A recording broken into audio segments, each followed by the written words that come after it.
मैं doctor Gabriel Khan, सहआचार्य राजनीति विज्ञान, राजकीय महाविद्यालय अछूत। हमारा जो विषय था वो था अंतर्राष्ट्रीय कानून। आज हम जो देखेंगे विषय वो है अंतर्राष्ट्रीय कानून के सुधार हेतु सुझाव। अंतर्राष्ट्रीय कानून में सुधार करने के लिए सुझाव, suggestions for improvement in international law. अंतर्राष्ट्रीय कानून में सुधार करने के लिए सुझाव, suggestions for improvement in international law. अंतर्राष्ट्रीय कानून के दोष इसके महत्व और उपयोगिता को कम कर देते हैं। अंतर्राष्ट्रीय कानून के जो दोष हैं वो इसके महत्व और उपयोगिता दोनों को कम कर देते हैं। इन दोषों को हटाने के लिए कुछ विद्वानों ने, कुछ विचारकों ने, विद्वानों ने विभिन्न प्रकार के बिंदु प्रस्तुत किए हैं, विभिन्न प्रकार के सुझाव या बिंदु प्रस्तुत किए हैं जो इस प्रकार हैं। इन दोषों को यदि हटाना है तो विभिन्न विचारकों ने कई प्रकार के सुझाव, अपने सुझाव प्रस्तुत किए हैं। यदि इन सुझावों को लागू किया जाता है तो अंतर्राष्ट्रीय कानून के दोषों को हटाया जा सकता है। तो पहला सुझाव है संहिताकरण। संहिताकरण, अंतर्राष्ट्रीय कानून को संहिताकरण द्वारा स्पष्ट एवं निश्चित किया जाना चाहिए। अंतर्राष्ट्रीय कानून जो है उसको संहिताकरण द्वारा क्या किया जाना चाहिए? स्पष्ट एवं निश्चित किया जाना चाहिए। स्पष्ट होना चाहिए और निश्चित किया जाना चाहिए। संहिताओं को विभिन्न राज्यों द्वारा स्पष्ट स्वीकृति एवं मान्यता मिलनी चाहिए। संहिताएं जो हैं उनको विभिन्न राज्यों द्वारा स्पष्ट स्वीकृति एवं मान्यताएं मिलनी चाहिए। स्पष्ट स्वीकृति होनी चाहिए राज्यों की और मान्यताएं मिलनी चाहिए। यदि संहिताएं राज्यों की सहमति पर आधारित होगी, यदि जितनी भी संहिताएं हैं अंतर्राष्ट्रीय कानून की वो राज्यों की सहमति पर आधारित होगी तो इसके सम्मान में वृद्धि होगी, तो अंतर्राष्ट्रीय कानून के सम्मान में वृद्धि होगी। तो पहला पॉइंट था संहिताकरण। संहिताकरण किया जाना आवश्यक है क्योंकि संहिताओं को विभिन्न राज्यों द्वारा स्पष्ट स्वीकृति एवं मान्यताएं मिलनी चाहिए। यदि संहिताओं, ये जो संहिताकरण है, यदि संहिता राज्यों की सहमति पर आधारित होती है तो इसके सम्मान में वृद्धि होगी। तो अंतर्राष्ट्रीय कानून के सम्मान में क्या होगी? वृद्धि होगी। दूसरा है अंतर्राष्ट्रीय कानून का प्रचार। अंतर्राष्ट्रीय कानून का प्रचार विभिन्न छोटे एवं बड़े राज्यों के मध्य अंतर्राष्ट्रीय कानून के महत्व एवं उपयोगिता को प्रचार द्वारा स्पष्ट किया जाना चाहिए। जितने भी छोटे और बड़े राज्य हैं उसके अंतर्गत, उसके मध्य अंतर्राष्ट्रीय कानून के महत्व और उपयोगिता को प्रचार के माध्यम से स्पष्ट किया जाना चाहिए। उसके महत्व और उपयोगिता को प्रचार के माध्यम से स्पष्ट किया जाना चाहिए। मतलब अंतर्राष्ट्रीय कानून के जो नियम हैं, अंतर्राष्ट्रीय कानून का जो महत्व है, अंतर्राष्ट्रीय कानून की जो उपयोगिता है, उसको प्रचार और प्रसार के माध्यम से स्पष्ट किया जाना चाहिए ताकि लोगों को अंतर्राष्ट्रीय कानून के बारे में समझ में आ सके। अंतर्राष्ट्रीय कानून का प्रचार किया जाना चाहिए। कोई भी राज्य हो, चाहे वो छोटा राज्य हो चाहे वो बड़ा राज्य हो, उसके अंतर्गत अंतर्राष्ट्रीय कानून का प्रचार किया जाना चाहिए। ये था दूसरा पॉइंट। तीसरा पॉइंट आता है कानून तोड़ने वालों को पर्याप्त दंड। यदि कोई कानून तोड़ता है तो उसको कोई ना कोई प्रकार का दंड दिया जाना चाहिए। कानून तोड़ने वालों को पर्याप्त दंड। अंतर्राष्ट्रीय कानून का यदि कोई उल्लंघन करता है, अंतर्राष्ट्रीय कानून का यदि किसी राज्य द्वारा उल्लंघन किया जाता है तो उस राज्य को किसी न किसी प्रकार का दंड अवश्य देना चाहिए। उस राज्य को दंड मिलना चाहिए, अवश्य उस राज्य को दंड मिलना चाहिए। यदि वो अंतर्राष्ट्रीय कानून का उल्लंघन करता है तो ऐसे राज्यों की, जो राज्य उसके उल्लंघन कर रहा है, ऐसे राज्यों की अंतर्राष्ट्रीय निंदा की जानी चाहिए। ऐसे राज्यों की अंतर्राष्ट्रीय निंदा भी की जानी चाहिए। अंतर्राष्ट्रीय निंदा के द्वारा उन्हें दंडित किया जाना चाहिए, अंतर्राष्ट्रीय निंदा की जानी चाहिए तथा ऐसे राज्यों पर सुरक्षा परिषद अथवा सामूहिक सुरक्षा के प्रावधानों के अंतर्गत, ऐसे राज्यों पर सुरक्षा परिषद अथवा सामूहिक सुरक्षा के प्रावधानों के अंतर्गत आवश्यक प्रतिबंध लगाने की व्यवस्था की जानी चाहिए। आवश्यक प्रतिबंध लगाने की व्यवस्था की जानी चाहिए। यदि कोई राज्य अंतर्राष्ट्रीय कानून का उल्लंघन करता है तो उस राज्य को किसी न किसी प्रकार का दंड अवश्य मिलना चाहिए। उस राज्य को दंडित किया जाना चाहिए। यदि उस राज्य को दंडित किया जाता है तो ही अंतर्राष्ट्रीय कानून का महत्व और उपयोगिता स्पष्ट होती है, तो ही अंतर्राष्ट्रीय कानून का महत्व समझ में आता है।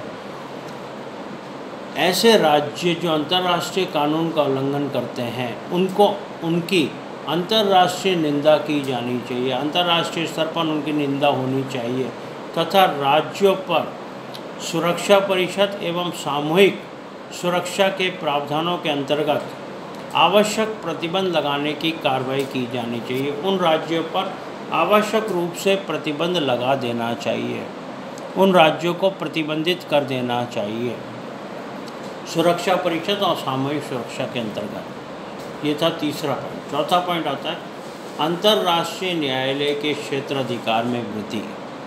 अंतर्राष्ट्रीय न्यायालय के क्षेत्र अधिकार में वृद्धि। अंतर्राष्ट्रीय कानून से संबंधित मामलों का निपटारा कौन करता है?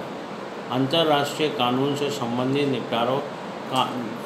विवादों का निपटारा अंतर्राष्ट्रीय न्यायालय के द्वारा किया जाता है। तो अंतर्राष्ट्रीय कानून से संबंधित विवादों का निपटारा अंतर्राष्ट्रीय न्यायालय द्वारा किया जाना चाहिए।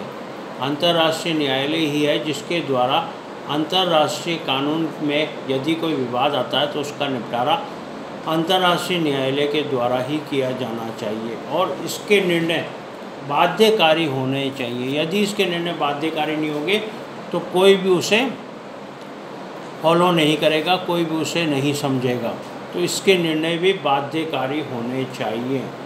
वर्तमान समय में राज्य अपने जो मामले न्यायालय के सामने स्वेच्छापूर्वक लाते रहे हैं, वर्तमान समय में राज्य अपने जो मामले हैं वो अंतर्राष्ट्रीय न्यायालय के सामने स्वेच्छापूर्वक लाते रहे हैं। इनमें न्यायालय को बड़ी सफलता मिली है और इनमें न्यायालय को बड़ी सफलता मिली है। यदि राज्यों के विवादों का निपटारा जितने भी राज्य के विवाद हैं उनका निपटारा अंतर्राष्ट्रीय न्यायालय के द्वारा आवश्यक रूप से किया जाए, जितने भी विवाद हैं उनका निपटारा यदि अंतर्राष्ट्रीय न्यायालय में आवश्यक रूप से किया जाए, अंतर्राष्ट्रीय न्यायालय के द्वारा आवश्यक रूप से किया जाए तो समस्याओं का शांतिपूर्ण निपटारा ढूंढा जा सकता है। तो जितनी भी समस्याएं उनका शांतिपूर्ण निपटारा ढूंढा जा सकता है, शांतिपूर्ण तरीके से उन समस्याओं को सुलझाया जा सकता है, उनका समाधान ढूंढा जा सकता है। इससे अंतर्राष्ट्रीय कानून का आधार सुदृढ़ होगा। इससे अंतर्राष्ट्रीय कानून क्या हो जाएगा? सुदृढ़ हो जाएगा। अंतर्राष्ट्रीय कानून और मजबूत हो जाएगा अगर अंतर्राष्ट्रीय न्यायालय के क्षेत्राधिकार में वृद्धि की जाती है तो। ये था चौथा पॉइंट। पांचवा पॉइंट आता है अंतर्राष्ट्रीय कानून के क्षेत्र का विकास। अंतर्राष्ट्रीय कानून के क्षेत्र का विकास। वर्तमान में अंतर्राष्ट्रीय कानून केवल राज्यों पर ही लागू होता है। वर्तमान परिप्रेक्ष्य में या वर्तमान स्थिति में अंतर्राष्ट्रीय कानून क्या होता है? केवल राज्यों पर ही लागू होता है, केवल राज्यों तक ही सीमित है, राज्यों पर ही लागू होता है। इसे व्यक्तियों पर भी लागू किया जाना चाहिए। राज्यों के अंतर्गत जो व्यक्ति रह रहे हैं उन पर भी लागू किया जाना चाहिए। इसे घरेलू मामलों में भी लागू किया जाना चाहिए। घरेलू मामले जो हैं उसमें भी इसे लागू किया जाना चाहिए।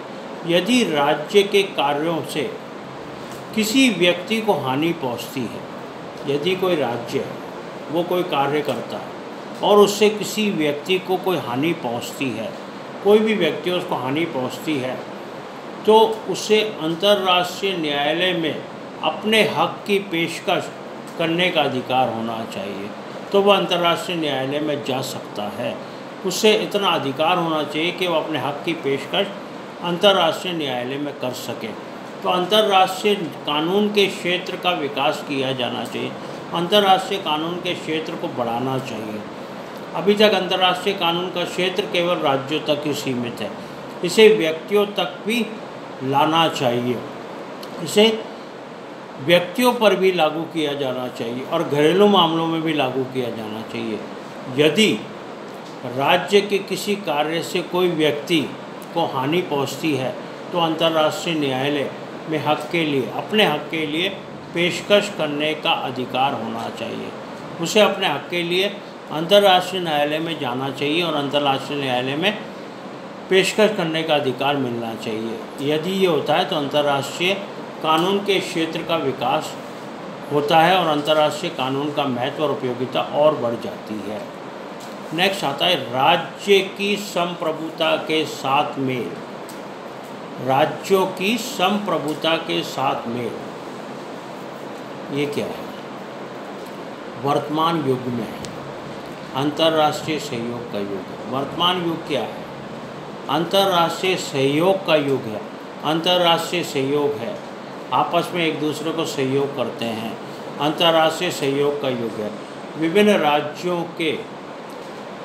राज्यों को उग्र संप्रभुता के विचार को त्यागना होगा। विभिन्न राज्य जो हैं उनको उग्र संप्रभुता के विचार को त्यागना होगा। ऐसा विचार जो उग्र संप्रभुता का है उसे त्यागना होगा। राज्य व सरकार को विश्व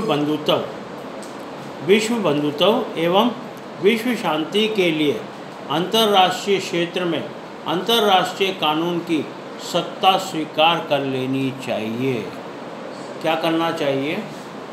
राज्यों एवं सरकारों को विश्व बंधुत्व, विश्व भाईचारा, विश्व बंधुत्व एवं विश्व शांति के लिए, यदि वो विश्व शांति चाहते हैं, विश्व भाईचारा चाहते हैं, विश्व शांति के लिए अंतर्राष्ट्रीय क्षेत्र में, अंतर्राष्ट्रीय क्षेत्र जो उसमें अंतर्राष्ट्रीय कानून की सत्ता को स्वीकार कर लेना चाहिए। अंतर्राष्ट्रीय कानून की जो सत्ता है उसे स्वीकार कर लेना चाहिए। इससे राज्यों की संप्रभुता का अंतर्राष्ट्रीय कानून के साथ साथ चलना संभव हो जाएगा। इससे क्या होगा? इससे राज्यों की संप्रभुता का, राज्यों की जो संप्रभुता है उसका अंतर्राष्ट्रीय कानून के साथ चलना संभव हो जाएगा। वो अंतर्राष्ट्रीय कानून के साथ चल सकती हैं, उनका चलना संभव हो जाएगा। ये था छठा पॉइंट। सातवां पॉइंट आता है अंतर्राष्ट्रीय विधि आयोग के कार्य क्षेत्र में वृद्धि। अंतर्राष्ट्रीय विधि आयोग के कार्य क्षेत्र में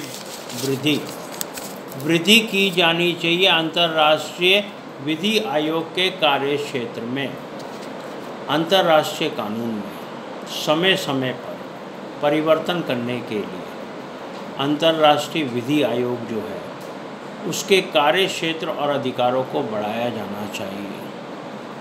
यदि अंतर्राष्ट्रीय कानून में परिवर्तन लाना है, यदि अंतर्राष्ट्रीय कानून में परिवर्तन लाना है तो उस समय पर परिवर्तन लाना है तो समय समय पर अंतर्राष्ट्रीय विधि आयोग जो है उसके कार्य क्षेत्र एवं अधिकारों को बढ़ावा दिया जाना चाहिए।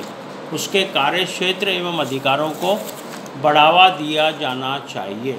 उसके कार्य एवं क्षेत्र को बढ़ाना चाहिए। ये थे कुछ सुझाव जो विभिन्न विद्वानों ने दिए थे अंतर्राष्ट्रीय कानून के दोषों को दूर करके उसके महत्व और उपयोगिता को बढ़ाने के लिए।